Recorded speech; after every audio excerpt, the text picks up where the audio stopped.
하루는 마트에 담배를 사고 나오는데 내 앞 계산대에 낯익은 여자가 서 있다. 아니 이럴 수가. 바로 옆집 아줌마다. 난 본래 타고난 장난기가 발동하여 그녀의 어깨를 살짝 치자 그녀가 놀래서 고개를 획 하고 돌린다. 아줌마, 저 창식이에요. 그동안 잘 지내셨죠? 어머, 난 또 누군가 했네. 나를 확인하고는 그녀도 살포시 웃으면서 어머, 창식이구나. 호호호호. 왜 웃으세요? 제 얼굴에 뭐가 묻기라도 했나요? 아니, 그게 아니라 너 이제 꽤 어른스러워 보여서. 그녀는 나를 위아래로 한참 동안 훑어보았다. 너무 쳐다보시는 거 아니에요. 남들 보면 어쩌시려고. 호. 내가 그랬어? 잠깐 미쳤나 봐. 요즘 따라 남자 생각이 많이 나서 그런가 호. 참나. 내가 무슨 남자라고. 얼마 전까지만 해도 맨날 꼬맹아, 꼬맹아라고 불렀으면서. 그건 너가 정말 꼬맹일 때 그랬던 거고. 그럼 지금은 꼬맹이가 아닌가요? 그렇지. 꼬맹이라고 부르기엔 너무 컸지. 그나저나 아줌마도 한동안 못 본 새 엄청 이뻐지셨는데요. 요즘 관리받잖아. 운동도 꾸준히 하고 나도 이제 좀 달라져야지. 갑작스런 신경의 변화에는 다 이유가 있다던데. 애인이라도 생겼어요? 애인은 무슨 그런 게 아니라 나 얼마 전에 이혼했잖아. 이혼을요? 아저씨랑 그리 좋다고 맨날 붙어 지냈으면서 동네에서 꽤 인꼬부부로 소문이 난 터라. 그들의 이혼은 나로서도 무척 놀라지 않을 수 없었다. 저 초등학교 다닐 때 아줌마 좋다고 편지로 고백한 거 생각나세요? 그게 아마 발렌타인데이 때였나? 아마 그럴걸요. 제가 어릴 때 아줌마 짝사랑했었잖아요. 그러고 보니 그러네. 그게 벌써 10년도 훨씬 넘었어. 세월 참 빠르다, 그치? 네, 그때 생각나세요? 아줌마가 저한테 나는 유부녀라서 왜 고백을 받아줄 수 없어. 미안해 그랬던 거요? 내가 그랬었나? 네, 그때 아줌마한테 차여서 상처받고 얼마나 울었게요. 너가 그리 진심인 줄은 몰랐네. 울기까지 하고 말야. 그나저나 아주머니는 그때보다 더 예뻐져서 큰일이에요. 거짓말인 줄 다 알아. 그래도 기분은 좋네. 이제 이혼하셨으니 유부녀 아니시죠? 뭐야, 너 나한테 장난치려고 그러지? 그때도 지금도 장난 아니에요. 그나저나 자꾸 이뻐져가면 다른 놈이 넘보게 되고 그때는 경쟁자가 나타나 삼각관계가 되면 곤란해지는데. 걱정 마. 나 아직은 남자 만날 생각이 전혀 없거든. 혹시 모르니 아줌마한테 앞으로 잘해야 되겠네. 얼마나 잘하나 두고 봐야겠어. 호호. 나 같은 여자를 어디서 만나겠어. 눈이 큰 하얀 바탕의 검은 눈동자에 오늘은 속눈썹을 하였고 옆은 화장을 한갸름한 얼굴. 그녀의 모든 게 마음에 들지 않을 수 없었습니다. 이거 저 주세요. 집까지 들여다 드릴게요. 그녀는 머뭇거리더니 별로 무겁지도 않은데 그러길래 얼른 그녀가 들고 있던 장바구니를 빼앗아 들었다. 그리고 집까지 걸어가며 이런저런 얘기를 나누었다. 이혼하느라 그동안 바빴다. 너가 집에 온 줄도 몰랐다. 어쩜 이 동네를 떠나야 할지도 모르겠다. 현관 앞에 짐을 두고 가라는 걸 집 안으로 들어갔어요. 뭐든지 한번 시작한 건 끝까지 마무리를 해야 남자다운 거라고 했더니 그녀가 귀엽다며 깔깔대며 웃더군요. 난 현관에 신발을 벗고 들어갔다. 아줌마, 이거 어디에 둘까요? 저기, 주방 냉장고 앞에 두면 돼. 깍두기 담으시려고요? 응. 우리 영숙이가 라면을 엄청 좋아하잖아. 라면 먹을 때 꼭 옆에 깍두기가 있어야 하거든. 나도 아줌마 깍두기 엄청 좋아했었는데. 그래, 깍두기 담그면 좀 가져다 줄게. 감사합니다. 그럼 영숙이랑 둘이 사시는 거예요? 그렇지. 그래서 동네 소문나기 전에 이사 가려고 집 알아보고 있어. 그래요. 가까이 살면 좋은데 이사 간다니 좀 아쉬운데요. 옆 동네로 알아보고 있어. 영숙이 학교나 학원 문제도 있어. 어차피 멀리는 못 가. 그건 다행이네요. 근데 넌 언제 내려왔어? 보름 정도 됐어요. 그랬구나. 우리 못 본지 꽤 됐지? 그쵸. 제가 군대 갔다가 제대하고 복학하고 졸업하고 그때까지 한 번도 못 봤으니 5년은 된 것 같은데요. 그러게 못 본 사이 창식이 인물도 더 좋아진 것 같고 남자다워졌어. 정말요? 그럼 제가 고백하면 받아주실 건가요? 아이고, 징그러워. 생각만 해도 소름 돋을 것만 같은데. 좀 아쉽기는 해도 어쩌겠어요. 포기해야겠네. 암튼 앞으로 자주 보면서 지내자. 그럼 자주보다 정들어. 정분나는 건 상관없죠? 창식이는 어릴 때부터 집요한 데가 있어. 그러니 공부도 잘했겠지만. 맞아요. 저 포기를 모르는 남자예요. 아줌마, 혹시 그거 아세요? 뭐길래 뜸을 들여 어서 말해봐. 저 체력도 지칠 줄을 모르는 남자거든요. 지금 체력 좋다고 내 앞에서 어필하는 거야? 네, 이런 식으로 자꾸 가스라이팅이라도 해야 남자로 볼 거 아니에요. 그래서 체력이 좋다니 조금 달라 보이나요? 좋은 게 좋은 거잖아. 잠깐 앉았다가 시원한 커피도 한잔하고 지금 집에 가봐야 할 일도 없잖아. 그럴까요? 나는 자연스럽게 거실 소파에 몸을 기댔다. 잠시 후 그녀는 가거름이 듬뿍 들어가 있는 아이스 커피 한 잔을 타와서 건네주더니 내 옆으로 비스듬히 앉았다. 아줌마는 집도 이쁘게 잘 꾸미고 외모도 여전히 아름다우세요. 그녀 피식 웃으며 말했다. 살다 보니 창식이 한테 별소리를 다 듣네. 바쁜 사람을 내가 너무 오래 붙잡고 있는 건 아니지? 전혀요? 저 가진 게 시간뿐이잖아요. 얼마 전에 여자친구랑 헤어졌거든요. 여자친구랑 헤어졌어? 네, 제가 차였어요. 그랬어. 우리 창식이 키도 크고 인물이 훤해서 여자들한테 인기 많을 것 같은데. 그러게요. 저도 제가 왜 차였는지 모르겠네요. 그럼 전화해서 물어봐. 왜 그랬는지. 연락이 안 돼요. 환승이별 당했거든요. 어머나, 너도 힘들었겠다. 네, 그쵸. 그래서 짐 싸들고 집에 내려온 거예요. 그랬구나. 그럼 이제 서울에 안 가? 1년 휴직했는데 정근 신청되는 거 봐서요. 뭐, 여자 때문에 휴직까지 했다고? 그게 여친이 아무래도 제 회사 동기랑 바람난 것 같아서요. 참나, 그런 일이 있었구나. 그리고 저 그렇게 인기 없어요. 아줌마처럼 이뻐해주는 여자가 잘 없던데요. 그래? 내 눈에는 창식이가 최곤데. 최고면 뭐예요? 남자로는 안 보인다면서요.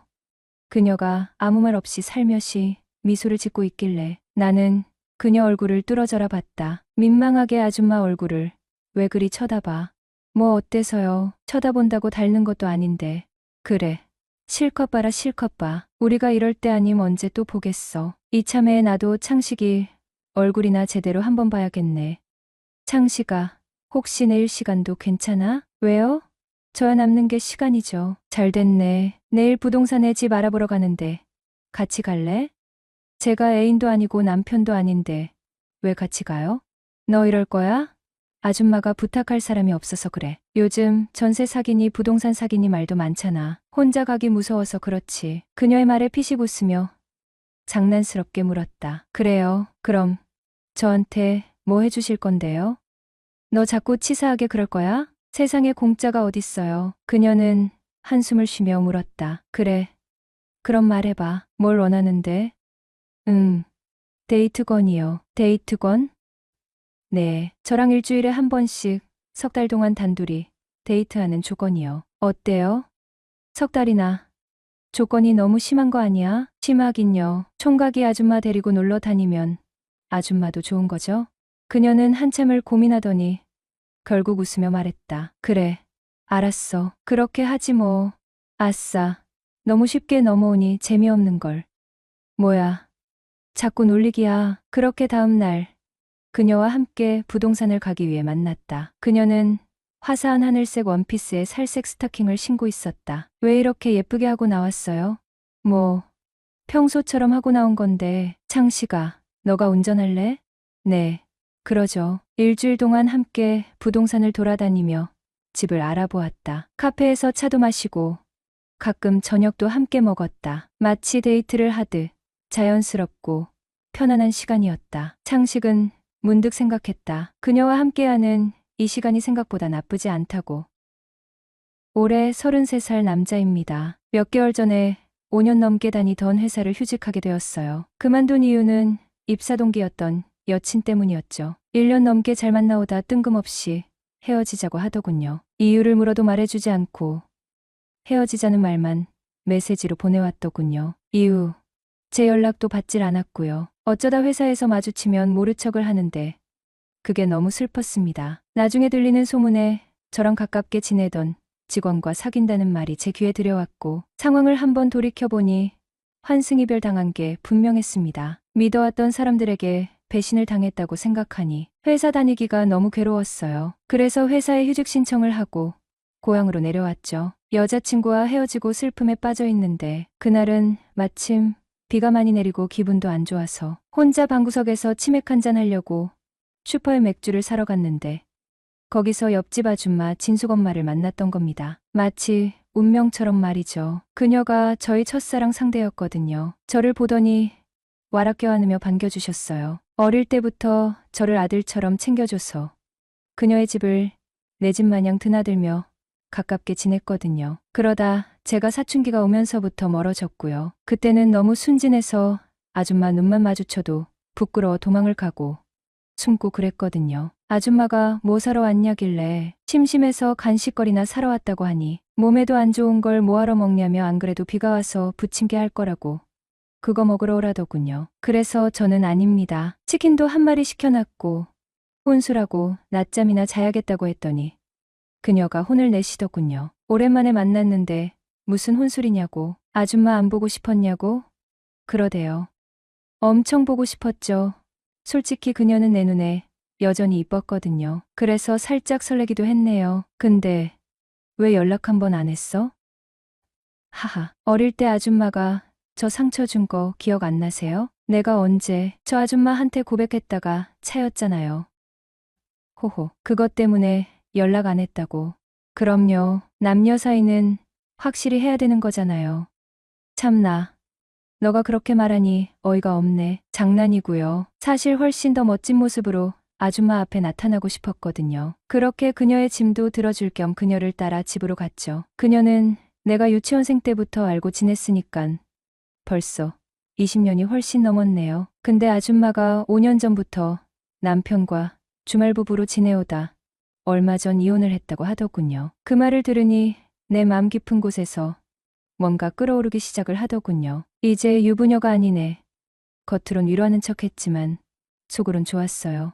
그러다 아파트 전셋집 알아보는데 동행하면서부터 둘 사이는 급속도로 가까워졌어요. 물론 남녀 사이로 말이죠. 이후 아줌마는 매일같이 제 점심상을 차려 절 자기 집으로 부르셨죠. 창식아, 밥 먹으러 와. 근데 하루는 아줌마가 일부러 나를 노리고 그랬는지 좀 야시시한 원피스를 입고 있더라고요. 평소와 다른 모습에 깜짝 놀라 나도 모르게 침을 꿀꺽 삼키고 말았죠. 그녀는 이사를 가게 되어 기분이 심란하다고 하더군요. 그래서 분위기 전환 삼아 스타일을 바꿔본 거라고 했습니다. 그러면서 술 한잔하고 싶다 하여 마시다 보니 해가 지더라고요.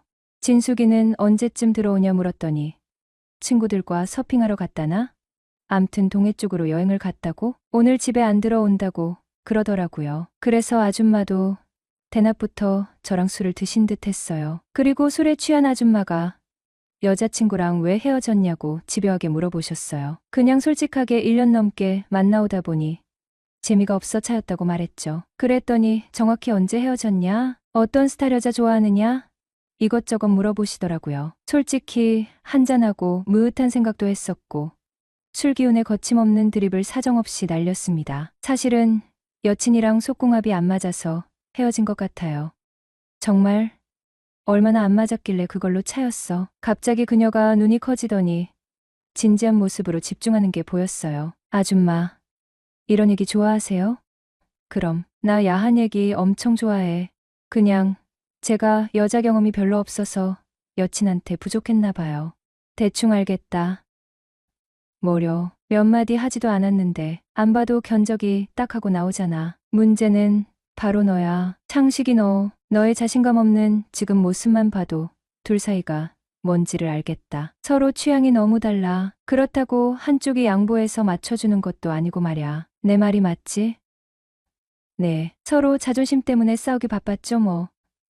그래, 창식이 너부터 바뀌어야 해. 그럼 제가 어떻게 바뀌어야 하는 거예요?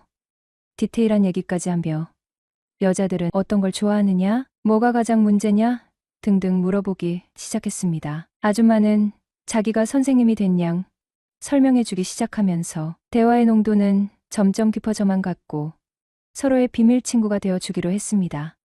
그녀와 만난 지 6개월이 되었을 때였어요. 그녀의 딸 진숙이가 호주로 2년간 유학을 가게 되었죠. 어느 날 그녀가 나를 바라보며 말했습니다. 진숙이가 유학 가면 혼자 지내기 너무 외로울 것 같아. 창식이가 우리 집에 들어와 살면 어떨까? 저로서는 망설일 이유조차 없었어요. 그때는 서로 눈만 마주쳐도 꿀이 뚝뚝 떨어지던 시절이었으니깐요. 당연히 좋다고 대답했고 그렇게 둘의 동거가 시작되었죠. 신혼처럼 행복한 나날이 이어졌습니다. 시간은 순식간에 흘렀고 어느덧 진숙이의 귀국이 다가오고 있었어요. 창식아, 곧 진숙이가 돌아오는데 우린 어쩌면 좋아?